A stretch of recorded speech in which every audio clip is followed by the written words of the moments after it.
Trending ni mga kuan karon, mga flood control sa mga budget sa mga syudad, sa mga city.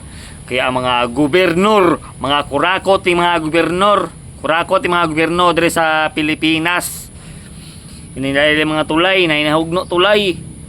Na mga kuan, gani mga tulay nga nahugno kay ang mga kabilya, gamay ra kay butang kabilya. So diri ra yung makita sa Pilipinas.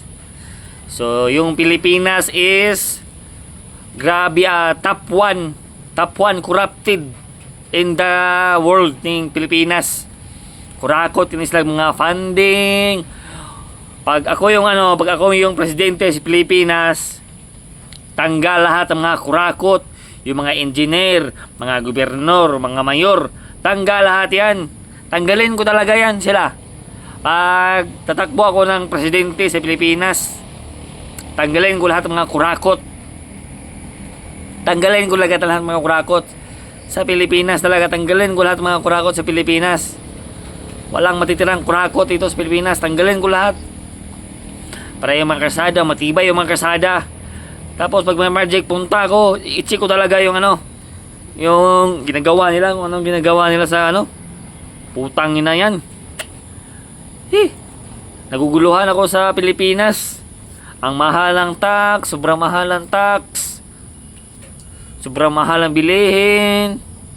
Marami sa Pilipinas talaga, mahirap talaga dito sa Pilipinas. Yung panggoberno sa Pilipinas is mahirap talaga, mahirap. Mahirap talaga dito sa Pilipinas, mahirap, sobrang mahirap talaga dito. Maraming mga corruption, mga senador na corruption, mga senador, mga corruption. Datoy isa ka kuan na senador nga laki na nakagi ni si pamiliso sa una, na priso ni siya. Nagikaswa mo rin sa una kuan istapa kini senadora. Ni senadora ni dako ni siktian. Dako ni tiyan din yang bukay kulot. Di lingin king naong. Wala kuan murag photo cheese. Wala ya way klaro ang Pilipinas karon, may klaro.